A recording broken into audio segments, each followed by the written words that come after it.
আগামীতে ইনশাআল্লাহ ইসলামের বিপক্ষে গিয়ে কেউ রাজনীতি করতে পারবে না। ইসলামের শেখ হাসিনা সবসময় এই ইসলামের বিরুদ্ধে অবস্থান নিতে গিয়েছে। হাসিনার যে পতন হয়েছে, এই পতনের অন্যতম কারণ হলো শাপলা চত্বরে হেফাজতের নেতাকর্মীদের উপরে হত্যাযজ্ঞ চালানো।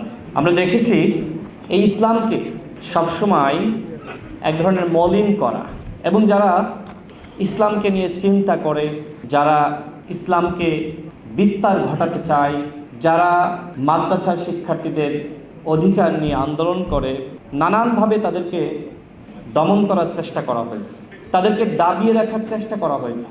তার উপরেও কি সম্ভবপর হয়েছে? শেখ হাসিনা সবসময় এই ইসলামের বিরুদ্ধে অবস্থান নিতে গিয়েছে। হাসিনার যে পতন হয়েছে, এই পতনের অন্যতম কারণ হলো শাপলা চত্বরে হেফাজতের নেতাকর্মীদের উপরে হত্যাযজ্ঞ চালানো।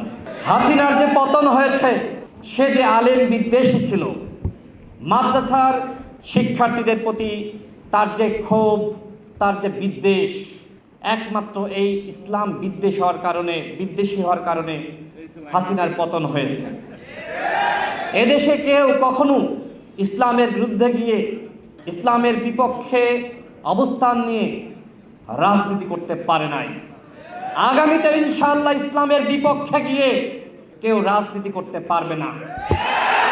ইসলামের বিপক্ষে যে সরকার অবস্থান নিয়েছে, ধর্ম নিরপেক্ষতার বয়ান, এই বয়ানের নামে ধর্মের সাথে সাংঘর্ষিক বিভিন্ন ধরনের সংজ্ঞায়ন আমাদের সামনে হাজির করেছে, সেই আওয়ামী ফ্যাসিবাদ কিন্তু বাংলাদেশে রাজনীতি করতে পারে নাই।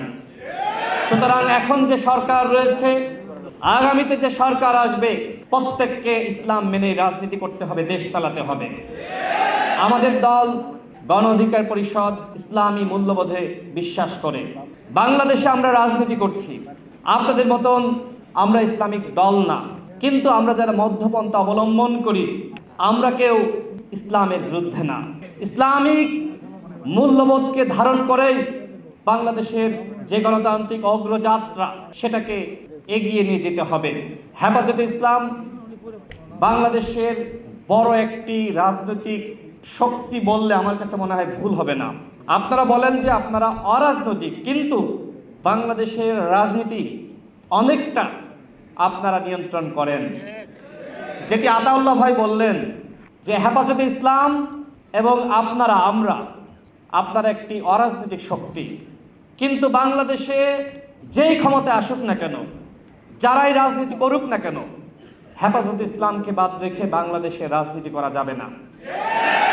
আপনারা কওমি অঙ্গনের শিক্ষার্থী, আপনাদের প্রতি আমাদের দরদ, মায়া, মহব্বত, ভালোবাসার কোনো কমতি নাই।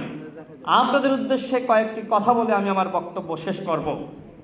আমি আপনাদের উদ্দেশ্যে বলতে চাই, আপনাদেরকে আরও বেশি জ্ঞান বিজ্ঞান শিক্ষায় নিজেদেরকে আবিষ্কার করতে হবে। আমরা চাই আলেমরা এদেশের নেতৃত্বে আসুক, আলেমরা এদেশ পরিচালনায় সুযোগ পাক। আমরা দেখেছি যে আলেমদেরকে নানানভাবে দমন পীড়ন করা হয়েছে, তারপরেও আপনারা কখনোই থেমে যাননি।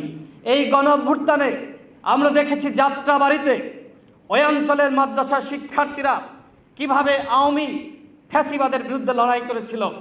এই গণঅভ্যুত্থানে অসংখ্য মাদ্রাসা শিক্ষার্থী শহীদ হয়েছে, আলেম ওলামা শহীদ হয়েছে, কিন্তু আজকে অত্যন্ত দুঃখজনক যে মাদ্রাসা শিক্ষার্থীদের অবদান, আলেম সমাজের অবদান, সেইটাকে তুলে ধরা হচ্ছে না।